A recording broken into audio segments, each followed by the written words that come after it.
जय गुरुदेव। जय गायत्री माता। मेरी माँ कहती थी कि कोई तन दुखी, कोई मन दुखी, कोई धन दुखी, थोड़ा थोड़ा सब दुखी, सुखी वही जो राम के दास। जब मैं सुना करती थी तो लगता था कि हो गया ऐसे ही है, पर कभी कभी इस बात को मैं सोचती थी कि इसका अर्थ कितना गहरा है और बात भी सही है, क्योंकि इस धरती में हर व्यक्ति परेशान है। बात तो बिल्कुल सही है।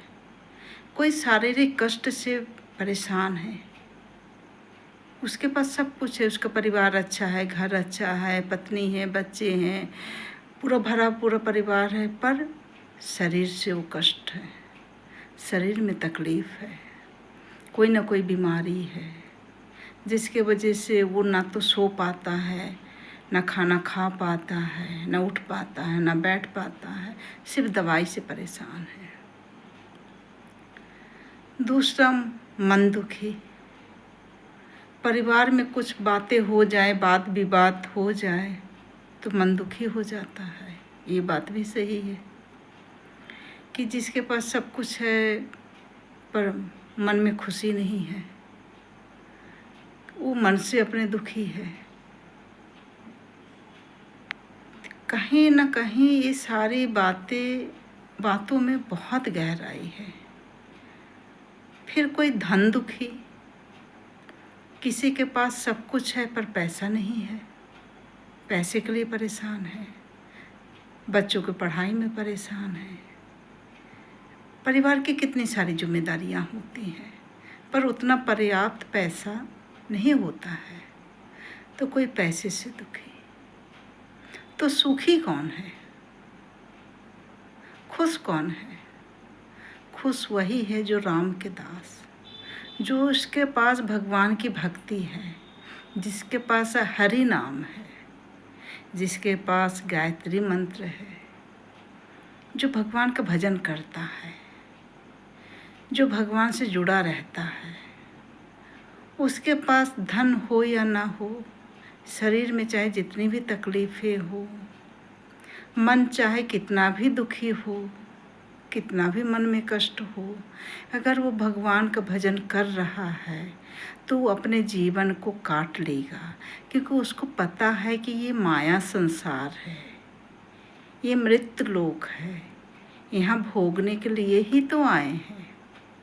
सुख तो मिलता है पर सुख के साथ साथ दुख भी इस धरती पे मिलेगा, तो उसे फिर इस जीवन को काटने में तकलीफ़ नहीं होगी। वो भगवान का भजन करते हुए, गायत्री जप करते हुए, गायत्री साधना आराधना करते हुए, राम का नाम लेते हुए, सत्संग करते हुए वो अपने जीवन को काट लेगा, क्योंकि उसे पता है कि हमें अपने जीवन को कैसे काटना है और आगे कैसे बढ़ना है, अपने मन और आत्मा को कैसे समझाना है। वो सिर्फ राम के दास ही कर सकते हैं। गायत्री जप से ही हो सकता है। जब इन चीज़ें हमारे पास आ जाएंगी, हम समझ जाएंगे, फिर इस मृत लोक से हमें दुख तकलीफ़ नहीं होगा। जैसे जब इस धरती में भगवान राम आए थे, उनके जीवन में कितना कष्ट थे तो वो राजा, उनको तो पता था वो तो कुछ भी कर सकते थे, पर उन्हें भी इस मृत लोक में लीला को, एक इंसान को समझाने के लिए लीला रचनी पड़ी, जबकि वो स्वयं भगवान थे।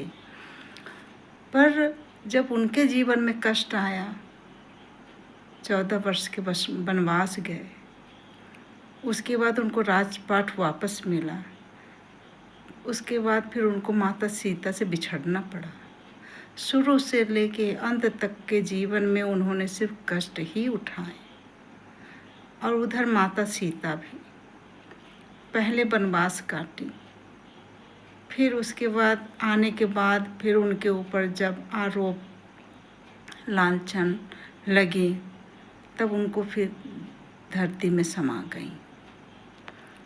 मृत लोक में आने के बाद भी उनको सुख नहीं मिला, जबकि वह एक राजा की लड़की थी, राजा जनक की लड़की थी, भगवान राम की पत्नी थी, एक राजा की पुत्री थी, एक राजा की पुत्रवधू थी, एक राजा की पत्नी थी।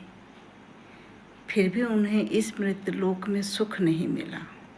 कितने कष्टों से उनको गुजरना पड़ा और कितने कष्टों से उन्होंने अपने बच्चों को पाला, लव और कुश को। तो जब उनका नाम भजन करते हैं, उनकी रामचरितमानस पढ़ते हैं, चौपाई पढ़ते हैं, तब एक सुकून और शांति मिलती है। जैसे हमारे गुरुदेव जब इस धरती में आए थे, श्री राम शर्माचार्य जी, उनके जीवन लीला जो थी कितनों कष्टों से था। उनकी पत्नी वंदनीय माता जी, उनका भी जीवन कितने कष्ट से उन्होंने बिताया और इतना बड़ा विशाल गायत्री परिवार बनाया, तो कितने कष्टों से बीता। उन्होंने गायत्री जप, गायत्री साधना, गायत्री आराधना करना सबको सिखाया, जिससे हर व्यक्ति अपना कल्याण कर सकते हैं और सही दिशा, सही मार्ग चुन सकते हैं। इसीलिए उन्होंने 3200 पुस्तकें लिखी ताकि हर व्यक्ति उन किताबों को पढ़े। वाङ्मय से लेके एक 5 रुपए की किताब तक उन्होंने लिखी, ताकि छोटी छोटी पुस्तकें ही आप पढ़िए। जब हम छोटी छोटी पुस्तकों को पढ़ेंगे तो उसमें हमें ऐसा लगेगा जैसे कि इसमें हमारी ही बातें लिखी हुई हैं, ये किताबें हमारे लिए ही लिखी हुई हैं। पर उस किताब को हमें पढ़ना पड़ेगा, उस किताब को हमें लेना पड़ेगा। नहीं है तो अखंड ज्योति ही आप लीजिए। अखंड ज्योति में सारे सवालों को जवाब मिल जाएगा। फिर ना तो आपको तन दुखी होगा, ना मन दुखी होगा और ना ही आप धन से दुखी होंगे। सारे सवालों को जवाब आपको मिल जाएगा। जय गुरुदेव, जय गायत्री माता।